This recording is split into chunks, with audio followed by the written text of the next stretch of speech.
trauma itu biasanya respon ya. Kalau kita berbicara soal trauma psikologis itu adalah respon dari suatu kejadian yang sifatnya itu mendadak, tiba-tiba, dan mengancam ya baik diri sendiri maupun orang terdekat kita. Ketika trauma itu terjadi dan ya dibiarkan berlarut-larut, itu bisa memunculkan yang namanya gangguan kecemasan pasca trauma, atau kita menyebutnya PTSD, Post Traumatic Stress Disorder. Itu bahasa kerennya gitu ya sekarang. Ketika kita mengalami trauma, ya itulah yang terjadi secara mental ya, respon ketakutan itu otomatis muncul.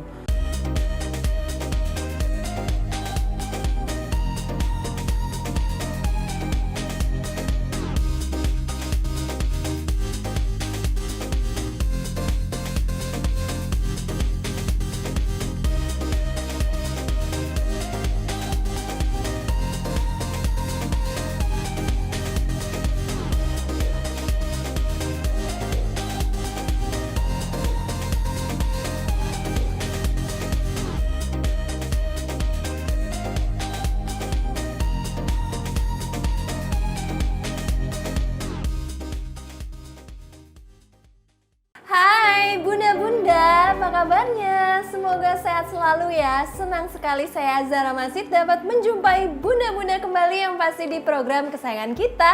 Apalagi kalau bukan persembahan untuk bunda, bunda cerdas, keluarga bahagia yang pastinya hanya di Mata Millennials Indonesia TV, matanya Indonesia. Nah bunda-bunda, pastinya selama 30 menit ke depan kami akan menyajikan informasi yang hangat, yang menarik disertai dengan narasumber yang pastinya luar biasa nih bun.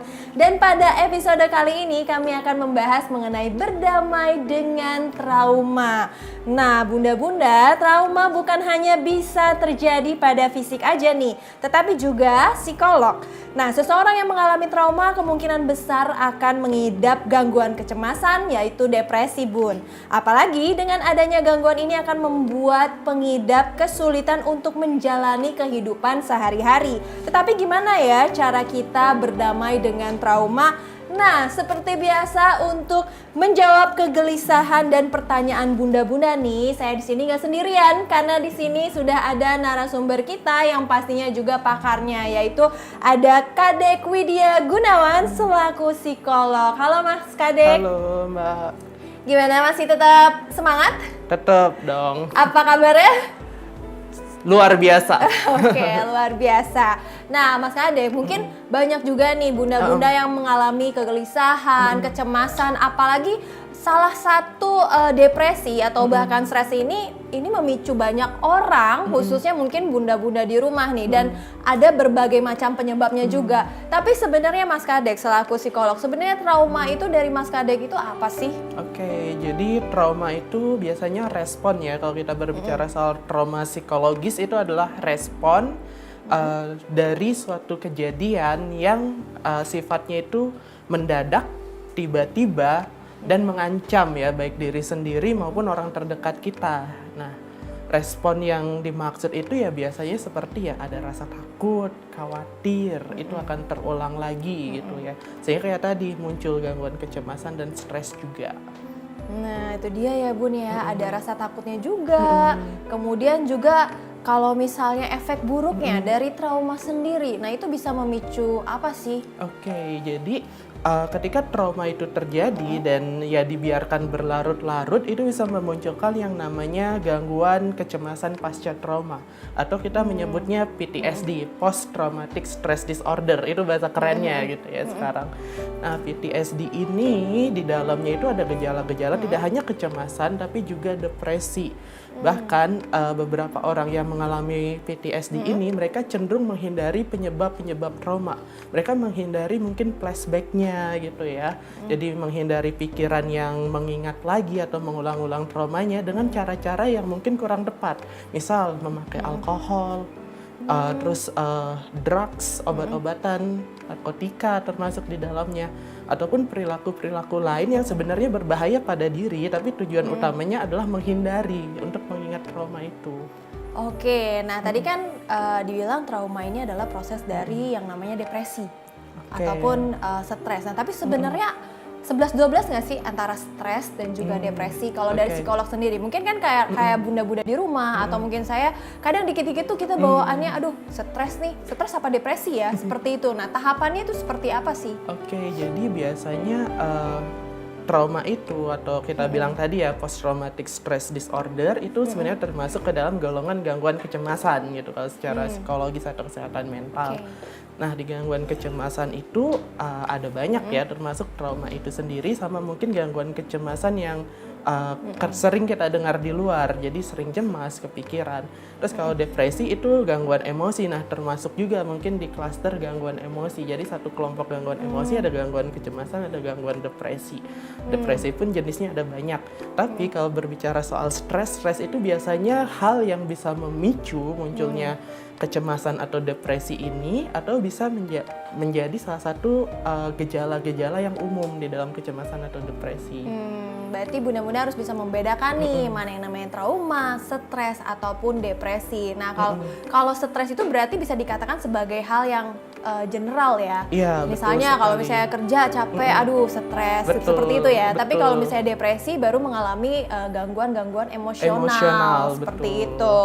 Nah, kan ini kan trauma ini bisa dikatakan karena adanya peristiwa buruk atau masalah yang terjadi pada dirinya sendiri nih. Betul. Tapi kenapa sih sebenarnya hampir setiap orang itu mempunyai masalah gitu. Dan kemudian hal itu yang menyebabkan trauma. Betul. Nah, dari Mas Kadek sendiri bagaimana? Ya namanya kita ya sebagai manusia gitu pasti punya masalah gitu, nggak mungkin kita hidup nggak ada masalah. Cuman kadang yang membedakan kenapa masalah itu mengganggu kesehatan mental atau psikologis kita adalah seberapa besar atau intensitas dari masalah itu, seberapa masalah itu kemudian berdampak pada tujuan yang ingin kita capai dalam hidup, dan juga seberapa tinggi toleransi kita terhadap stres. Nah, toleransi stres ini sebenarnya kita bawa dari masa-masa kita kecil dulu sampai dewasa. Jadi modalnya itu terbentuk saat kita kecil, mungkin dari pengasuhan gitu kan. Nah, ketika pengasuhan yang diberikan ke anak itu cenderung suportif seperti itu, mungkin buat bunda-bunda di rumah cenderung didukung, diberi kesempatan memilih anaknya ya, atau enggak ditanya kemauannya apa, dikasih opsi gitu kan, bisa. Nah, itu akan membentuk anak lebih, kalau kita bilang sih lebih tahan ya, lebih tahan banting terhadap stres itu. Jadi untuk membentuk individu yang dia tingkat toleransi stresnya tinggi, nah pengaruh pengasuhan dan lingkungan yang suportif itu sangat penting. Nah, itu penting banget nih bunda-bunda. Jadi ternyata dalam pola pengasuhan itu harus benar-benar dilakukan ya, terkait dengan support sistemnya, maupun dari edukasi ataupun juga dari segi pengajarannya ya. Misalnya bagaimana orang tua mendidik anaknya, baik misalnya mensupport secara akademik ataupun non akademik, dan itu masa-masa perolehan pengasuhan yang tepat itu harus dilakukan dari kecil ya. Kira-kira dari kapan nih Mas Kadek? Oke, sebenarnya sih kemampuan anak untuk mengatasi stres itu atau deal dengan situasi yang penuh stres ya, itu memang dimulai ya mungkin sedini mungkin ya. Pertama dari bonding dengan orang tua ke anak, dengan ibu ya terutama di sini kan, karena figur yang melahirkan gitu yang penting di hidup anak. Nah, bondingnya ini pelan-pelan ketika anak mulai beranjak lebih besar gitu ya, dewasa, mungkin 3 tahun, 5 tahun, terus nanti sampai sekolah, kuliah dan lain-lain. Nah, itu sebisa mungkin tetap di-maintain, dan kalau mengajarkan ke anak sebisa mungkin kita juga memberi penjelasan, sehingga jangan diberikan larangan saja. Kenapa nggak boleh gitu kan? Sekarang dilematisnya anak dilarang ini, dilarang itu. Nanti ketika dia udah dewasa, mungkin dia kuliah ya, keluar dari rumah gitu kan. Nah, itu dia bisa cenderung untuk melakukan hal-hal yang kita larang, sehingga kita perlu memberikan penjelasan apa yang membuat itu dilarang.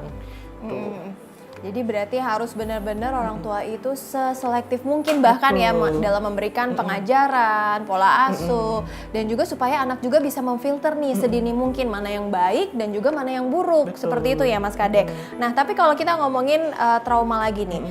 Trauma ini kan memiliki beberapa tipe. Ada trauma akut, trauma kronis, bahkan trauma kompleks. Nah, sebenarnya apa sih yang membedakan di antara ketiga hal tersebut? Jadi memang kalau tadi kan pembagian trauma berdasarkan mungkin kronologisnya sama jangka waktunya gitu. Jadi kita mengenal tadi seperti yang Mbak Zara bilang ada trauma akut, trauma kronis dan kompleks. Nah, trauma akut ini biasanya didasarkan pada satu peristiwa. Jadi satu peristiwa yang berdampak pada individu atau orang tersebut. Kemudian kalau trauma kronis itu adalah ketika seseorang atau individu dia mengalami peristiwa traumatisnya berulang kali gitu. Misal contohnya kalau trauma akut tadi bisa jadi satu kejadian besar seperti bencana alam. Itu traumatis gitu kan.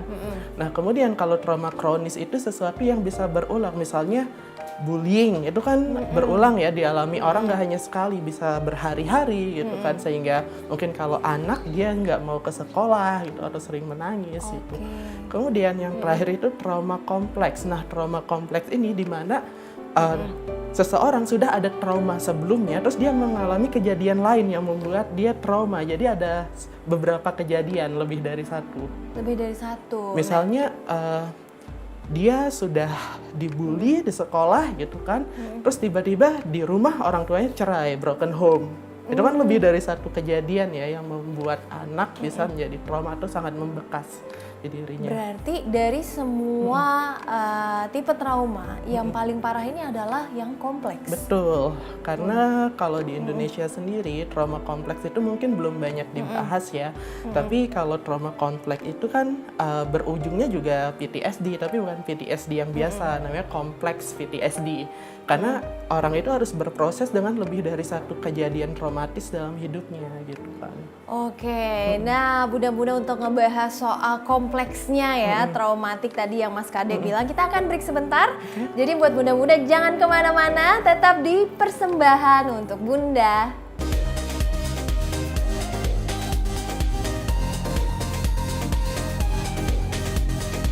Terima kasih Bunda-Bunda masih menyaksikan Persembahan untuk Bunda dan masih bersama saya Zara Masid dan juga Saya Kadek Widya Gunawan. Iya, oke Mas Kadek, tadi kan kita ngomongin kompleksnya traumatik ya. Iya. Nah, tadi ada korelasinya juga tentang PTSD. Apakah semua gejala dari tipe-tipe kompleks ini semuanya hampir mempunyai PTSD kah? Atau hanya di yang paling berbahaya, yaitu tipe trauma kompleks? Oke.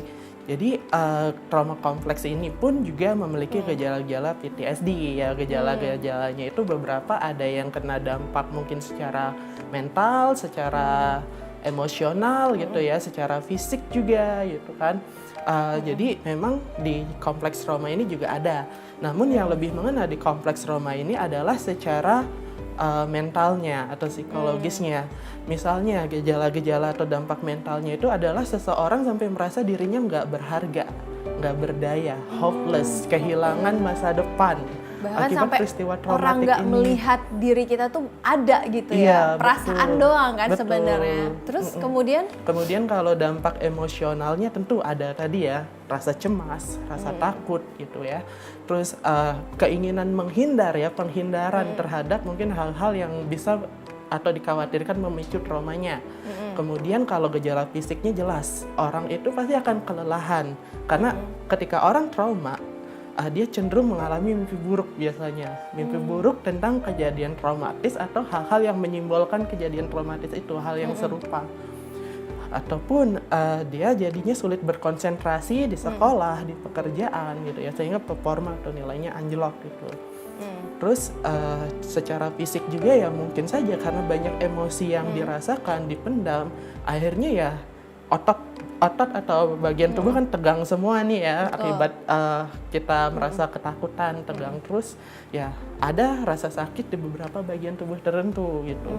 Misalnya sering pusing gitu kan, atau rasa mual gitu ya, nggak nafsu makan gitu. Bahkan pada ya sakit pinggang atau punggung gitu ya. berarti itu side effect dari yang namanya trauma kompleks ya. Nah, berarti Dari hampir trauma semua, juga betul. berarti hampir semua orang kalau misalnya mengalami depresi bahkan hingga trauma, nah itu bisa menimbulkan efek sampingnya adalah ke badan juga. Betul. Bisa pusing-pusing, mual. Nah ini hati-hati nih bunda-bunda, jangan dianggap sepele ya, karena ternyata berarti kan itu sangat berbahaya sekali, apalagi kalau yang namanya mengganggu kesehatan tubuh gitu. Ketika misalnya bunda stres, depresi dan kemudian juga badannya juga sakit-sakit, nanti mau jadi apa, ntar ngurus anaknya juga jadi mood swing nih, Betul. bener kan? Nah, tapi kalau misalnya kita kan ngomongin selain tipe nih, ada yang namanya juga komunikasi.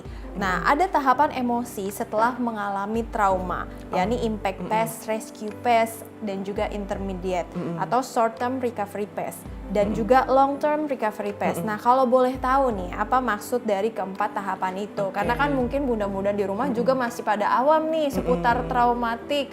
Dan ini kan sebenarnya luas ya. Betul, tahapan ini. Nah, luas mungkin dari Mas banget. Kadek bisa lebih jelas buat bunda-bunda semakin paham nih apa itu traumatik dan juga tahapannya seperti apa. Oke, baik. Jadi tahapan emosional ketika kita mengalami trauma memang betul ya. Tadi ada 4 gitu. Yang pertama itu namanya fase impact gitu ya. Impact itu biasanya fase yang terjadi segera setelah kita mengalami peristiwa traumatis itu. Jadi ya cepet banget fase itu muncul, di mana ya mungkin kita masih rasa shock, kaget gitu ya. Rasa kaget, rasa shock, kemudian kita masih denial ya dengan bahwa kita mengalami hal itu gitu. Nah, kemudian ya mulai muncul yang namanya fase yang kedua ya, fase rescue. Nah, fase rescue ini di satu titik dalam hidup kita mulai seolah-olah menerima gitu, menerima traumanya. Kita mulai bisa, oh ya itu memang sudah terjadi, apa boleh buat. Tapi bukan berarti kita recover atau pulih. Kita masih memiliki dampak emosionalnya. Nah, dampak emosional yang muncul itu diantara lain ya kayak tadi, dihantui rasa takut, terus mulai kayak ya tadi ada mimpi buruk ketika trauma gitu kan. Kecemasan terus-menerus, merasa harus selalu waspada setiap saat gitu, sehingga ya itu akan mengganggu juga kenyamanan kita dalam beraktivitas sehari-hari. Kemudian kita masuk ke fase yang ketiga tadi, yaitu fase intermediate atau recovery jangka pendek ya, short term recovery. Nah, di fase ini kita sudah lebih bisa berproses ya dengan emosinya. Kita tahu ketika emosi ini muncul, apa yang bisa dilakukan untuk menenangkan diri, untuk bisa stabil secara emosional. Namun ya kita juga masih struggling nih, masih mungkin ada emosi yang agak sulit dikontrol, terus masih ada mungkin dampak fisiknya gitu kan, jadi sulit tidur, sulit konsentrasi, itu masih ada. Kemudian yang terakhir itu fase recovery yang jangka panjang atau long term. Nah, yang terakhir ini kita sudah lebih paham dengan situasi, kondisi kita, dan kita juga sudah bisa memaknai ya trauma itu sendiri, dan kita menjadi individu yang ibaratnya kita tumbuh ya seiring dengan trauma yang kita alami. Kita tidak akan sama lagi dengan diri kita sebelum trauma itu terjadi, tapi kita menjadi diri yang sudah lebih mengenal diri dan sudah tahu ya apa yang akan kita lakukan ke depannya gitu. Jadi kita sudah memaknai hal itu. Nah, seperti itu. Dan fase yang long term recovery ini bisa berlangsung ya sepanjang hidup gitu ya, Mbak ya. Berarti sebenarnya paling baik di antara keempat tahapan itu adalah long term recovery dong. Betul. Karena kan berarti seseorang itu bisa lebih menerima dirinya, bahkan akan masa lalunya, akan trauma yang sudah ia alami. Kemudian bagaimana prosesnya dia untuk merecovery traumanya dia sendiri. Dengan hal yang misalnya setiap orang punya caranya masing-masing ya. Misalnya dengan hal yang menurut dia benar, mungkin dia lakukan supaya bisa menenangkan pikiran bahkan jiwa dan juga raganya. Dan itu sebenarnya paling baik ya maksudnya. Iya, betul. Nah, benar tapi sekali. kalau misalnya dari Mas Kadek sendiri nih, pasti kan kita kan sama-sama punya masalah nih, Betul. sama-sama punya trauma. Nah, Mas Kadek juga selaku psikolog. Nah, bagaimana misalnya ketika Mas Kadek mengalami depresi atau suatu trauma? Nah, terus dari tahapan mana nih yang tadi? Apakah mungkin Mas Kadek dari long term recovery-nya, kemudian mungkin bunda-bunda juga di rumah pengen tahu nih bagaimana caranya mengalami misalnya seseorang yang sudah mengalami trauma, kemudian dia bisa recovery.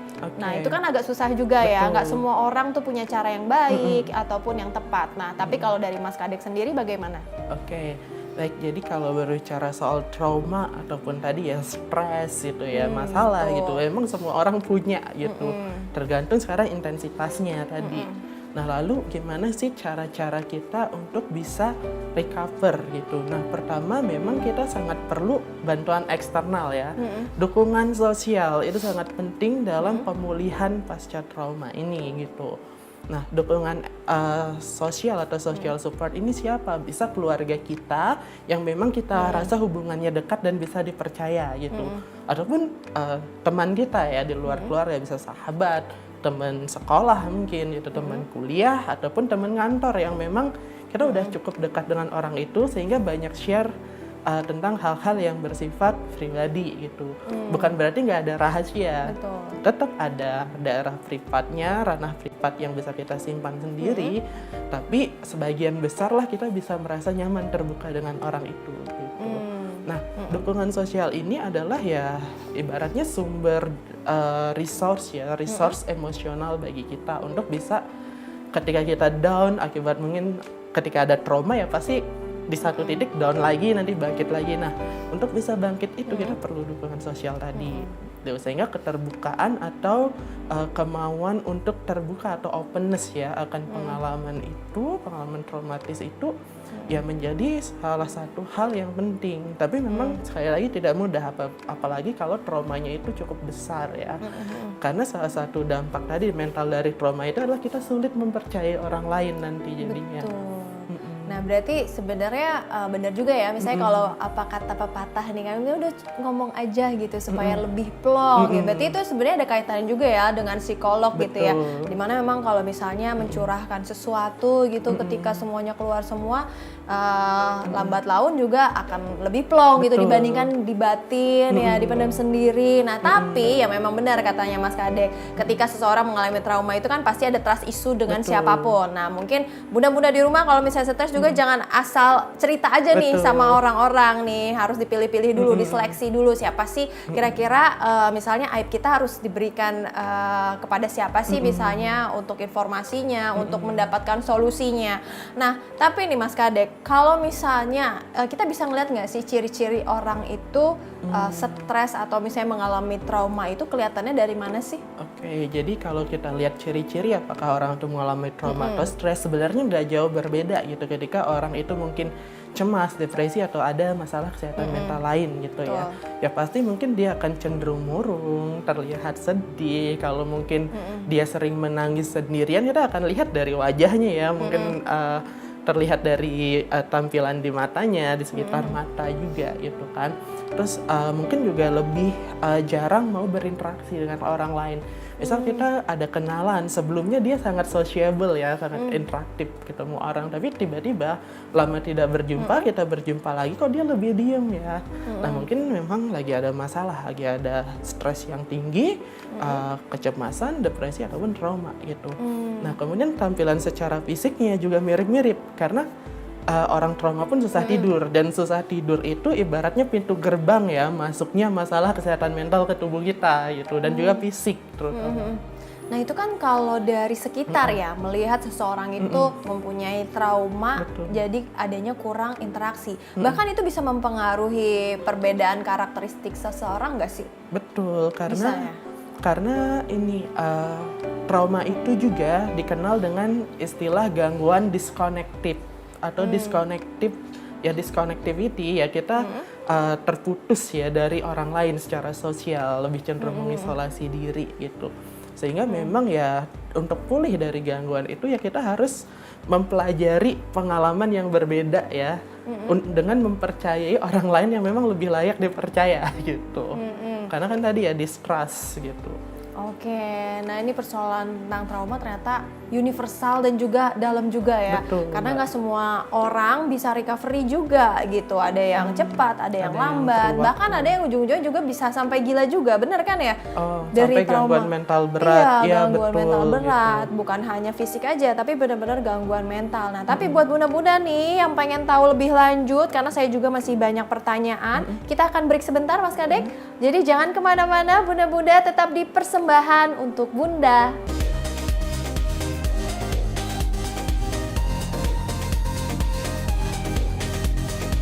Terima Terima kasih Bunda-Bunda masih setia di program kesayangan kita, yakni Persembahan untuk Bunda, dan masih bersama saya Zara Masit dan juga Saya Kadek Widya Gunawan.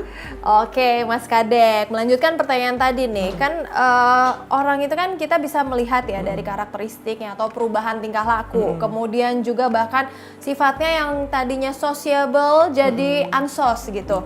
Nah, tapi apakah misalnya kita, biasanya kan kita sendiri itu susah untuk mengenal diri sendiri ya. Apakah kita sedang dalam tahap stres, depresi kah, atau trauma gitu. Nah, terkadang kita suka menghalau. Benar tidak sih Mas Kadek? Betul. Misalnya kayak, enggak deh, kayaknya biasa aja. Tapi sebenarnya walaupun kita kerja, misalnya kita lakukan dengan sebaik mungkin, kayaknya dengan sesantai itu dan dengan biasa aja. Tapi ternyata kita punya traumatik secara misalnya alam bawah sadar. Nah, itu betul. bagaimana kita bisa melihat atau misalnya kita bisa mengetahui diri kita sendiri, apakah kita sudah ada di tahapan misalnya yang tahap stres kompleks kah atau stres misalnya traumatik akut seperti itu. Dari Mas Oke. Kadek gimana?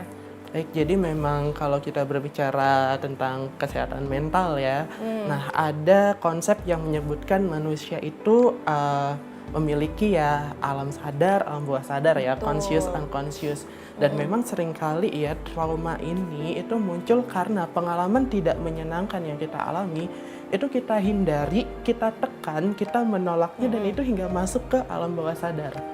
Nah, ketika itu udah masuk ke alam bawah sadar, seringkali kita nggak inget kejadiannya apa, terus detailnya seperti apa. Tapi yang kita tahu, kita merasa nggak tenang, kita merasa cemas. Tapi ketika ditanya, oh kamu cemas kenapa? Atau enggak kamu sedih kenapa? Kita nggak tahu apa yang membuat kita sedih, meskipun kondisi di situ baik-baik saja secara sekolah, pekerjaan.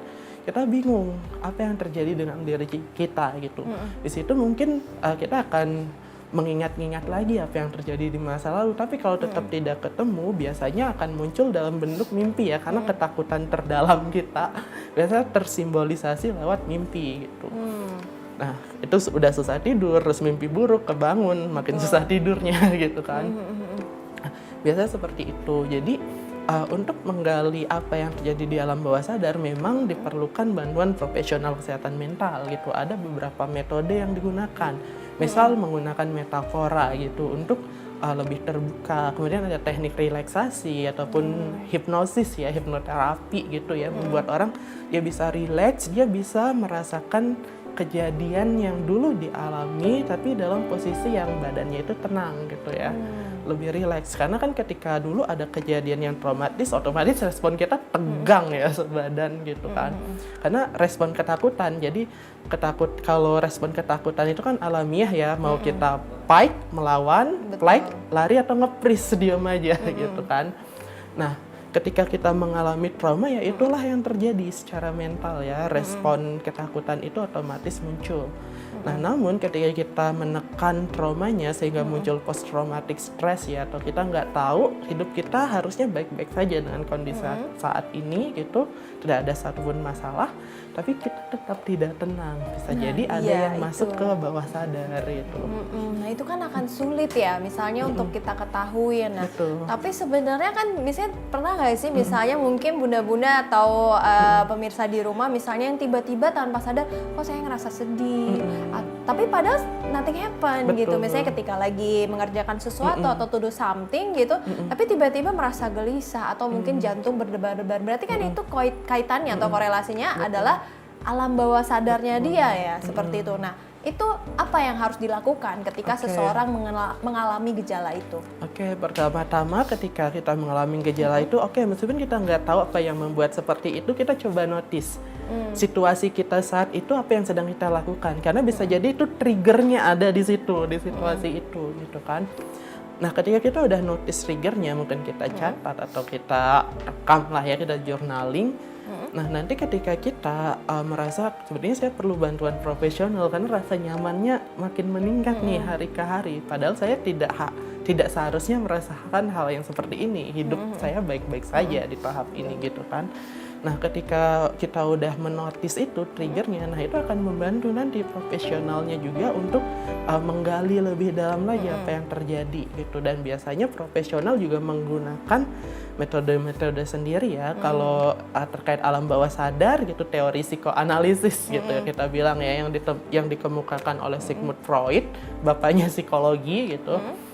Jadi di psikoanalisis itu menggunakan asosiasi bebas gitu, di mana seseorang dalam kondisi rileks gitu, kadang dalam kondisi hipnosis juga gitu, dia tenang, terus diminta menyebutkan apa yang muncul di pikirannya, apapun baik positif maupun negatif. Jadi asosiasi bebas namanya. Namun teknik ini ya cukup tua juga gitu, ada yang masih mempraktekannya gitu, ada berhasil juga pada beberapa orang gitu. Tapi ya sekali lagi, kalau misalnya nggak berhasil kan ada teknik lain yang mungkin nanti juga dicoba gitu. Misalnya menggunakan metafora. Nah, alam bawah sadar itu kan bekerja dengan memberikan simbol-simbol ya, interpretasinya ya diri sendiri, sehingga pasti nanti terapis, psikolog, psikiater gitu ya, ataupun hipnoterapis tadi mungkin akan menanyakan, menurut kamu itu terkait apa di pengalaman kamu yang sekarang, di masa lalu, itu akan ditanya, diajak berdiskusi, biar tahu apa sih penyebabnya, atau enggak di tahapan hidup yang mana ini terjadi, apakah pas kanak-kanak, remaja, atau dewasa ini ternyata ada kejadian yang kita sama sekali menolak untuk menerima itu, sehingga akhirnya tertekan ke bawah sadar dan kita nggak ingat lagi gitu ya. Nah, berarti kalau bunda-bunda mengalami hal tersebut, langsung aja nih ke pakarnya, entah misalnya ke psikiater, ataupun misalnya banyak juga kan tempat-tempatnya, misalnya, atau kok bisa ke Mas Kadek juga. Bisa ke psikolog gitu ya. Psikolog. Nah, tapi Mas Kadek, berarti kan sebenarnya tahapan untuk mengetahui suatu permasalahan itu dari setiap pasien atau dari setiap individu itu kan berbeda-beda. Tadi Mas Kadek bilang ada yang namanya metafora, termasuk hipnosis atau hipnoterapi gitu, ada berbagai macam cara. Tapi yang awalnya dilakukan oleh seorang psikiater atau psikolog itu melalui tahap apa dulu nih? Ketika untuk mengetahui penyebab utama dari seseorang ini, apakah dia mengalami trauma seperti apa dan sebagainya, itu bagaimana? Pertanyaan yang bagus dan menarik sekali ya. Tahapan awalnya seperti apa? Jadi salah satu dampak dari trauma itu hilangnya rasa percaya ya terhadap orang atau distrust. Nah, tahapan pertama yang dibangun adalah untuk bisa berkomunikasi dengan klien atau pasien ini, tentu profesional akan berusaha membangun trust, tadi kepercayaan. Nah, kepercayaan itu dibangun ya dengan cara ada informed consent, bahwa apa yang diceritakan di sini sepenuhnya akan dijaga kerahasiaannya, hanya kita yang tahu, kecuali ada kecenderungan ya pasien itu disampaikan juga, pasien atau klien itu menyakiti diri atau orang lain. Nah, itu harus ada orang lain yang tahu gitu. Nah, dan apapun yang mungkin perlu diketahui orang lain juga akan dikonfirmasi ke orangnya. Boleh nggak ini gitu. Tapi kalau orangnya itu memang ada kecenderungan menyakiti diri atau orang lain, itu orang terdekatnya harus tahu itu. Tapi juga untuk permasalahannya ya tidak segamblang itu kita kasih tahu ke orang gitu kan. Nah, itu adalah cara yang mengawali ya, membangun trust tadi atau kepercayaan. Nah, setelah terjadi rasa percaya, kita akan mulai fase yang namanya stabilisasi dulu.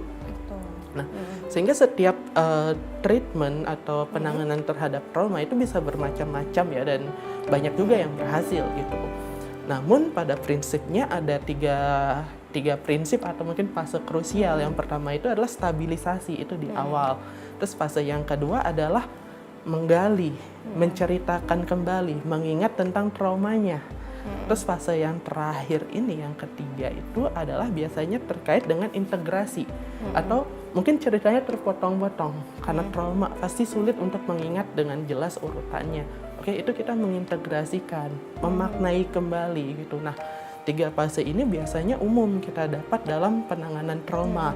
Dengan metode apapun tadi ya, baik psikoanalisis, mungkin yang terbaru ada cognitive behavioral therapy, hipnoterapi mungkin, atau ada yang istilah healing inner child gitu ya sekarang. Itu bisa, dan itu mengandung ketiga fase ini. Nah, setelah itu ya kita udah mulai nyaman. Nah, di situ kita akan mungkin diarahkan ke fase yang terakhir ya, ada fase atau prinsip keempat tadi untuk mencapai long term recovery, yaitu namanya post traumatic growth. Jadi bertumbuh ya, sama dengan trauma itu. Jadi setelah trauma kita tumbuh menjadi individu yang beda. Itu bisa sepanjang hidup untuk memaknainya. Jadi nggak hanya satu makna, tapi ada berbagai macam pemaknaannya. Nah, ini memang proses yang panjang. Kadang individu mereka saking tidak nyamannya ketika masuk ke prinsip yang kedua tadi ya, menggali dan menceritakan kembali traumanya, mereka nggak nyaman, kita memang perlu mundur lagi, stabilisasi lagi gitu. Dan dukungan sosial itu perlu di semua fase ini.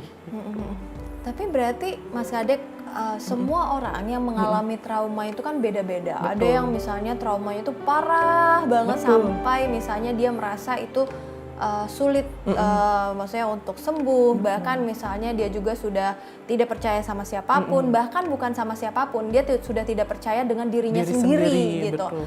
Nah, apakah hal yang seperti itu mungkin yang merasa orang-orang kayak itu nggak bisa disembuhkan, seperti itu bisa disembuhkan dari sisi psikolog gitu ya, gimana? Oke, jadi memang pemulihan terhadap trauma itu memang proses yang panjang ya, tapi ketika ditanya apakah bisa sembuh gitu ya, mungkin kalau kita bilang psikologi itu jarang ya menggunakan kata-kata sembuh gitu, karena kesannya orang luka nanti beres, bekasnya bisa hilang gitu. Tapi di psikologi kita menggunakan istilah pulih. Pulih itu dalam artian bekasnya masih ada, masih bisa mimpi buruk, masih bisa cemas, tapi kita udah dibekali. Kita dengan cara-cara kita udah melatih diri untuk mengurangi dampaknya, sehingga yang mungkin awalnya dampaknya 10 ya, 1 sampai 10, nanti ketika sudah pulih gitu, dampaknya itu bisa 1, bisa 2, bisa 3, nggak begitu mengganggu lagi gitu. Nah, tapi kalau orang yang sudah mengalami traumatik, nah terus dia udah recovery nih, secara sadar gitu, sudah recovery, kemudian bisa nggak sih traumatik itu balik lagi? Oke, pengalaman itu ya. Iya, tiba-tiba balik lagi yang tadinya misalnya kayaknya udah fine-fine aja nih, tapi kok tiba-tiba balik lagi? Mungkin ada istilah yang sedikit saya tahu gitu dalam psikologi, atau misalnya seseorang yang mengalami trauma ada istilahnya shadow, ya kan? Oke, betul. Nah, tiba-tiba shadow itu balik kembali. Nah, itu bagaimana Mas Kadek? Oke, shadow tadi dalam trauma ya, sebenarnya nggak hanya di trauma, yang lain pun ya, masalah kesehatan mental lain pun ya pasti bisa balik lagi gitu. Betul. Yang itu kita istilahkan secara general sih relapse ya, kita mengalami itu lagi meskipun sudah pulih ya, atau sudah selesai. Nah, relapse ini pun sebenarnya bagian dari proses pemulihan tadi.